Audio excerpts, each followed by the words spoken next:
Je suis psychologue et j'accompagne tous les jours des femmes anxieuses qui ont un mental qui tourne en boucle tout le temps, qu'elles aimeraient tellement pouvoir éteindre. Puis au fil des mois, au fil de la thérapie, elles passent d'un mental envahissant et incontrôlable, qui les empêche de dormir carrément, à un esprit beaucoup plus apaisé, beaucoup plus clair, beaucoup plus serein et espacé, ce qui leur permet de vivre avec plus de sérénité au quotidien. Maintenant, les techniques express de respiration ne sont pas les choses qui les ont aidées le plus. C'est plutôt 30 enseignements et prises de conscience, ainsi que des croyances qu'elles ont appris à déconstruire tout au long de la thérapie, qui ont eu un réel impact et sur le long terme, et non un soulagement sur le moment. Donc je vais évidemment te partager aujourd'hui ces 30 choses dans cette vidéo en allant droit au but pour t'éviter de passer encore des années à lutter contre ton mental. Et alors reste bien jusqu'à la fin puisque tout au long de la vidéo, je vais te partager des vérités sur l'anxiété dont tu n'as certainement pas conscience et qui peuvent complètement changer la manière dont tu vois tes angoisses, dont tu vis l'anxiété de manière générale. Et justement, quelque chose que tu as besoin d'entendre et enfin considérer, ton anxiété te fait perdre du temps de vie.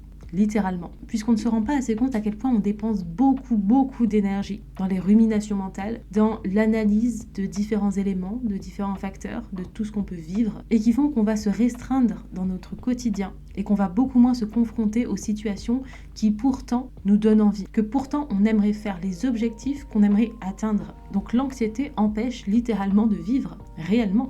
Et c'est pour ça que la majorité des personnes ont du mal à être dans le présent. Il n'y a qu'à compter le nombre de fois où tu t'es retenu de faire quelque chose à cause justement des peurs, des inquiétudes que tu avais par rapport à cette situation et donc de l'anxiété. Et attention, ici le but n'est absolument pas de te faire culpabiliser. L'anxiété comprend des mécanismes tellement ancrés, tellement puissants et on parle d'habitude ici, alors évidemment c'est pas du jour au lendemain, c'est pas simplement en le voulant que l'anxiété part. Mais il est vrai que parfois on a besoin d'entendre la réalité des faits pour décider simplement de continuer comme ça ou d'enclencher des comportements en faveur de notre bien-être. Deuxième vérité, la raison pour laquelle tu angoisses, même dans des situations où il n'y a pas de danger, peut-être que même que tu regardes une série, c'est que ton corps et ton cerveau ne se sentent pas en sécurité, même si encore une fois autour de toi, a priori, tout va bien. Troisième vérité, et c'est là qu'il y a une prise de conscience importante à avoir, ton corps ne fait pas la différence entre le danger réel et un danger imaginé, et donc anticipé, et donc analysé dans le mental, dans tous ses détails, alors même qu'il n'est pas encore arrivé. Un danger imaginé peut clairement déclencher des réactions physiques. Palpitations, respiration rapide, des tensions dans le corps. C'est comme ça que l'anxiété se manifeste et s'installe dans le corps. Leçon 4. Ton système nerveux réagit par habitude. Si tu es souvent en état d'alerte, ton corps finit par considérer le stress comme un état normal. Il y a beaucoup de personnes qui vont comme ça avoir un stress latent et pourtant ils vont penser que ça va. Ils vont pas réellement le conscientiser de cette tension dans le corps, mais ton corps révèle bien des choses. C'est très important de l'écouter, d'apprendre justement à repérer les signaux. Et comme le cerveau adore ses habitudes, qu'elles soient saines ou pas, et ça va être la 5e chose, sache qu'il va préférer un problème familier à une paix inconnue. Je te laisse process. Ton cerveau va préférer un problème familier à une paix inconnue. Ça peut paraître étrange, contradictoire, parce que tout ce qu'on veut finalement, c'est se sentir en paix. Mais ton cerveau aime ce qu'il connaît. Peu importe si c'est sain ou pas, peu importe si c'est dangereux ou pas, même si ce qu'il connaît, c'est l'inquiétude quotidienne, les scénarios catastrophes ou encore l'hyperanalyse. Sortir de l'anxiété, ça demande donc de sortir d'un fonctionnement devenu familier.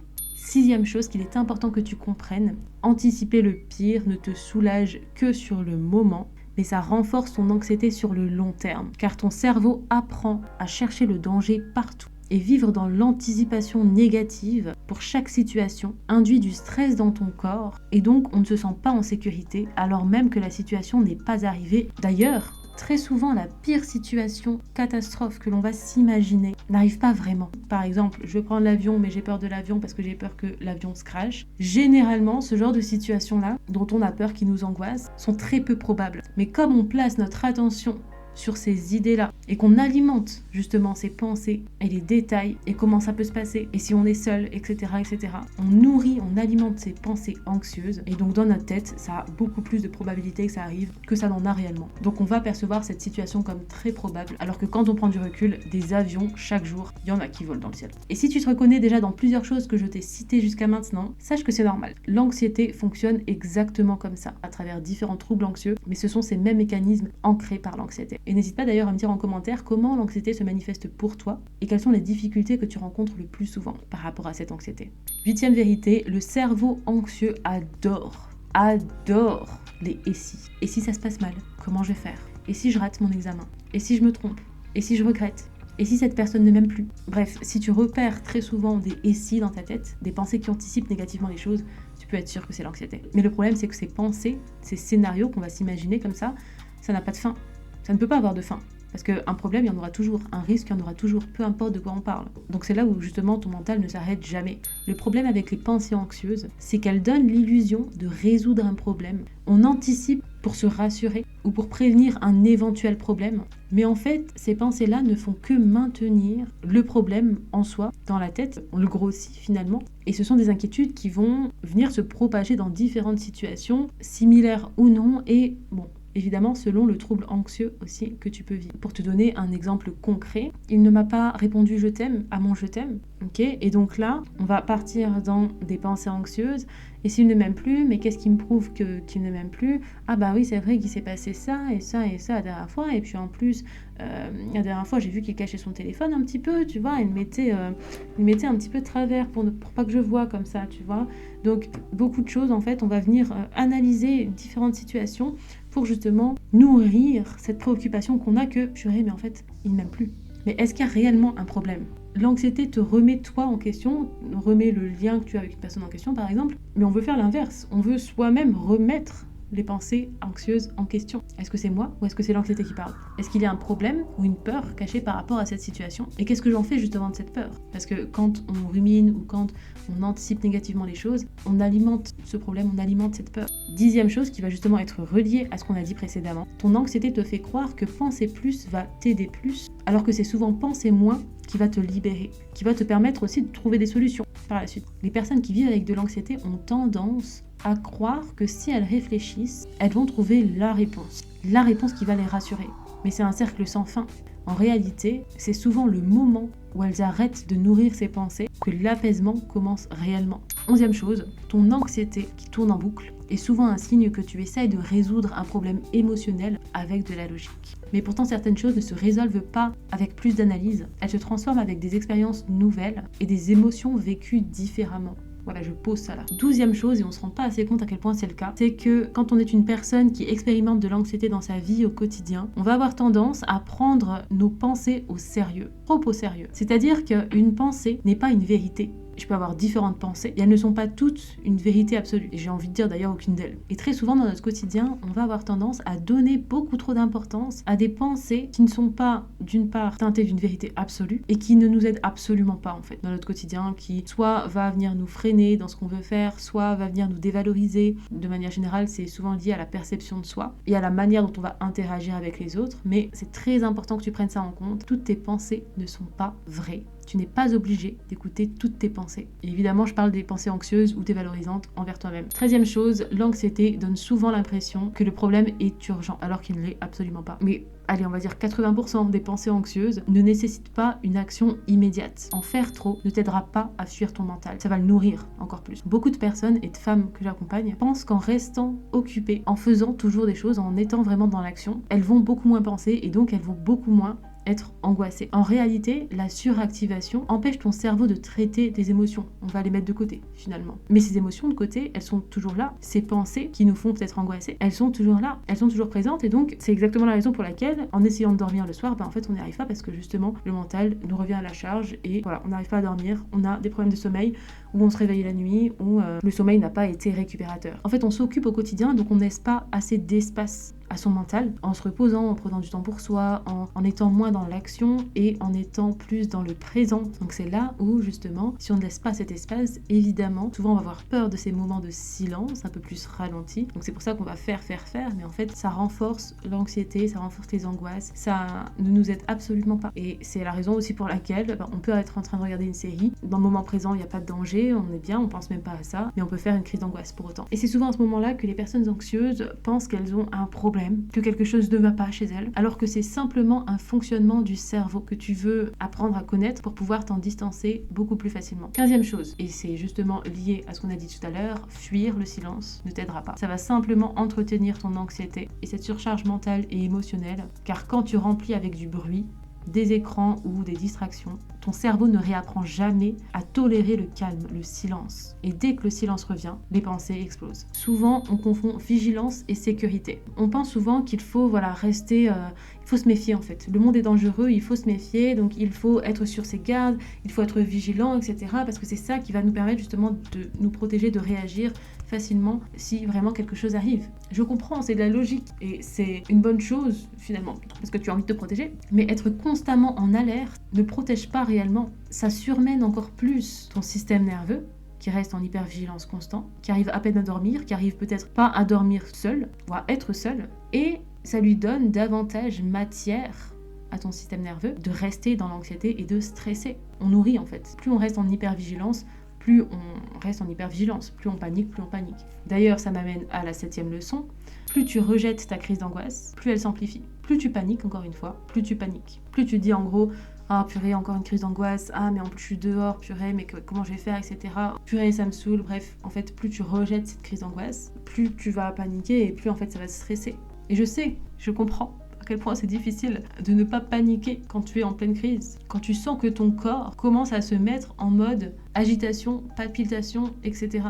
Mais plus tu intègres cette idée d'acceptation de la crise d'angoisse, et l'acceptation c'est tout un chemin, ok, plus il te sera facile d'en sortir lorsque tu la vivras, cette crise d'angoisse. Plus j'accepte la crise d'angoisse, plus j'accepte qu'elle est présente, moins je la vis comme de la panique finalement. Même si évidemment c'est toujours challengeant, etc. Mais en tout cas, on va plus facilement réussir à en sortir. Dans la même idée, plus tu évites une situation qui t'angoisse, plus ton cerveau apprend qu'elle est dangereuse. Si par exemple... c'est les espaces publics que toi tu n'aimes pas, tu as du mal par exemple, on t'a invité à un dîner, etc. dans un restaurant, mais tu sais qu'il va y avoir beaucoup de monde, des enfants qui vont crier, etc. de partout, beaucoup de bruit, tout ça.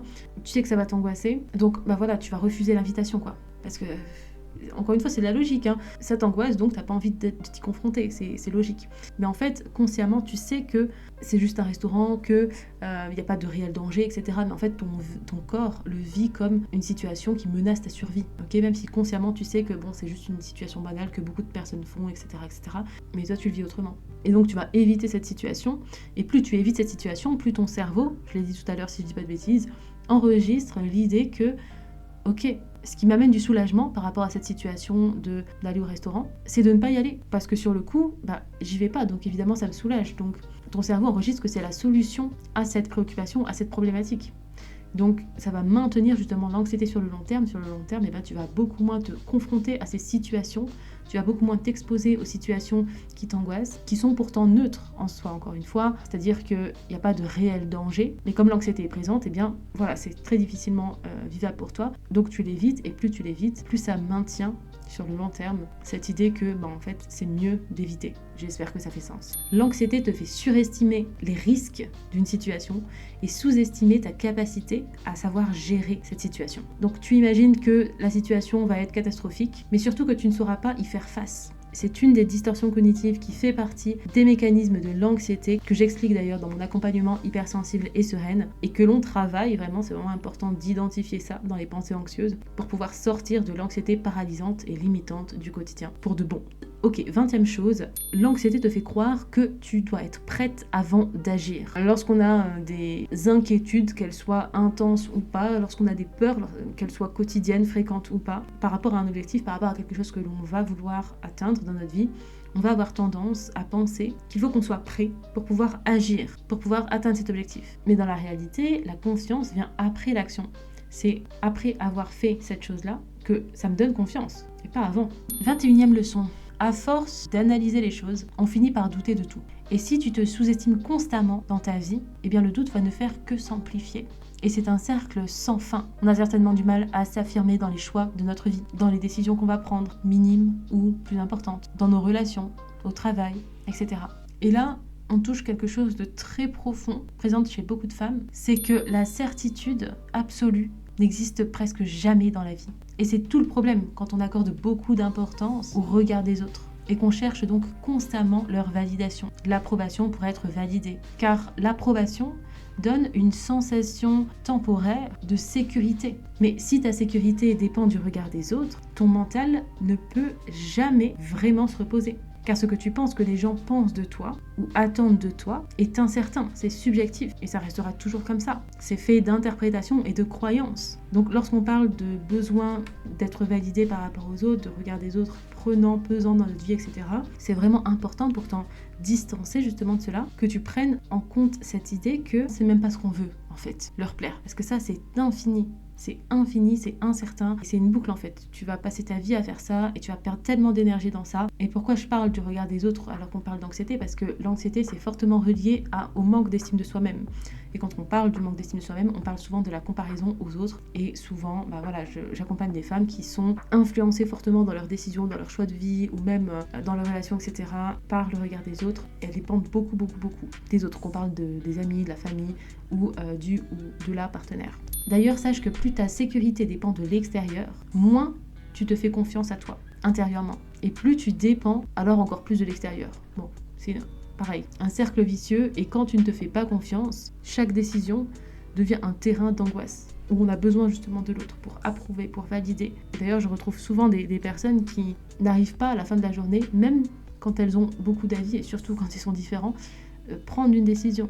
Parce qu'elles se disent, mais en fait, je sais pas si c'est ma décision ou si c'est une décision que mes proches ont, et donc je me suis convaincue d'une certaine manière que c'est ce qui me convient à moi. Je sais pas si tu me suis. Sache aussi que ton cerveau va toujours chercher une raison logique à l'angoisse, même quand il n'y en a pas. D'ailleurs, c'est relié au point suivant, beaucoup de personnes pensent trop, réfléchissent trop, sans qu'elles le veuillent par contre, mais ressentent peu, s'autorisent beaucoup moins à être présentes dans le corps. Elles analysent leurs émotions de manière négative, au lieu aussi de les vivre et de les traverser, de voir comment elles peuvent les transformer différemment et en leur faveur. 26e leçon. Le lâcher-prise n'est pas quelque chose qui arrive tout seul. C'est une compétence qui s'apprend et qui est surtout représentée par la décision d'arrêter de vouloir tout contrôler. Parce que même quand tu contrôles tout, tu ne contrôles pas réellement tout. Le contrôle donne souvent une illusion de sécurité, mais pas la sécurité elle-même. C'est pour ça que pour le lâcher-prise, on n'est pas du tout dans le contrôle. C'est dans le lâcher-prise qu'on peut justement se sentir en sécurité. C'est pas dans le contrôle. Je sais, c'est contradictoire, mais c'est pourtant le cas. Alors maintenant, je vais parler à toutes les femmes et hommes, s'il y en a sur cette vidéo, qui sentent qu'elles sont dépendantes niveau affectif, qui, dans leur vie actuelle ou dans leur vie passée, dans l'enfance, ont eu l'habitude de chercher à plaire, de vouloir à tout prix impressionner, prouver que ça soit à leur maman, que ça soit dans leur relation amoureuse, que ça soit au travail. Sachez que c'est un cercle sans fin. On veut être la personne qui est vue comme étant une bonne fille, comme étant la personne parfaite à qui on n'a rien à reprocher, etc. Mais en fait, ça va plus vous prendre de l'énergie, déjà, que ça va déjà vous donner les résultats escomptés, qu'on s'intéresse à vous comme vous le voudriez, qu'on vous donne l'attention que vous méritez. Et sache aussi que quand ton attention est constamment tournée vers ce que les autres pensent de toi, ton mental reste en alerte permanente et t'amène à contrôler tous tes faits et gestes selon ce que tu penses que la personne attend et pense de toi. Mais attends, on vit notre vie pour qui là? Pour soi ou pour les autres? Non, parce que eux, ils ont déjà leur vie. On va pas passer notre vie à vivre une vie selon ce qu'ils veulent eux, alors qu'ils ont leur propre vie qu'ils peuvent rentabiliser selon ce qu'ils veulent. Tu vois ce que je veux dire? Et ça vaut aussi surtout pour les relations amoureuses. Lorsque tu concentres toute ton attention, toute ton énergie sur le fait de plaire ou d'impressionner les hommes, par exemple, tes pensées, tes émotions et tes actions seront tournées vers cet objectif ultime et unique, et parfois inconscient, d'être validé, accepté, désiré par les hommes. Et encore une fois, crois-moi, tu vas simplement enchaîner les déceptions et augmenter le manque d'estime que tu as pour toi-même. Parce que si je cherche à ce qu'on m'estime de l'extérieur, c'est que je le ressens pas déjà à l'intérieur. J'ai d'ailleurs prévu une vidéo consacrée à ce sujet. N'hésite pas à me dire en commentaire si ça t'intéresse, en te donnant d'ailleurs certaines choses que tu peux déjà appliquer pour sortir de ce besoin de plaire et surtout dans tes relations amoureuses. 29e chose, l'hypersensibilité, si tu l'expérimentes, n'est pas le problème. Le problème, c'est quand tu n'as jamais appris à réguler l'intensité de tes émotions, l'intensité de ce que tu ressens et l'anxiété qui se cache derrière. C'est ok d'être sensible, on veut garder cette sensibilité. Maintenant, Le problème souvent, c'est l'anxiété qui se cache derrière et qu'on veut apaiser. Dernière chose, et certainement la chose la plus importante, si tu comprends et intègres réellement cette idée dans ton quotidien, ça peut clairement changer la manière dont tu te sens et dont tu vis l'anxiété. Ton anxiété n'est pas ton identité. C'est un mode de fonctionnement activé dans ton cerveau, mais qui peut apprendre à se réguler. Tu n'es pas l'anxiété qui t'accompagne, même si elle est là constamment, même si elle s'est transformée en phobie, en TOC, en que sais-je. Ok, peu importe le trouble anxieux que tu peux expérimenter. Et se distancer de l'anxiété dans son identité. C'est une grosse partie que l'on travaille avec mes patientes dans Hypersensible et Sereine. Et une des plus fondamentales selon moi. Donc je plante cette graine aujourd'hui dans ta tête, ok? L'anxiété n'est pas un trait de personnalité. Puis maintenant ces 30 leçons que je t'ai listées aujourd'hui te permettent de comprendre, mais évidemment elles ne te montrent pas concrètement comment appliquer tout cela et sortir enfin de ce mental qui tourne en boucle et de cette anxiété quotidienne sur le long terme. Et ici on n'a évidemment pas pris en compte ton contexte à toi. Donc comprendre ton anxiété, c'est la première étape. Mais ça ne suffit pas à la transformer. Ce qui change tout, c'est d'avoir une méthode claire, progressive et adaptée à toi et de savoir concrètement quoi faire dans les moments où justement le mental s'emballe. C'est exactement ce que l'on fait dans Hypersensible et Sereine. Je vais d'ailleurs ouvrir quelques places pour ce printemps 2026. Le lien est en bio, alors assure-toi d'avoir la tienne en cliquant sur le lien. De mon côté, je te retrouve très vite pour une prochaine vidéo. Ciao ciao!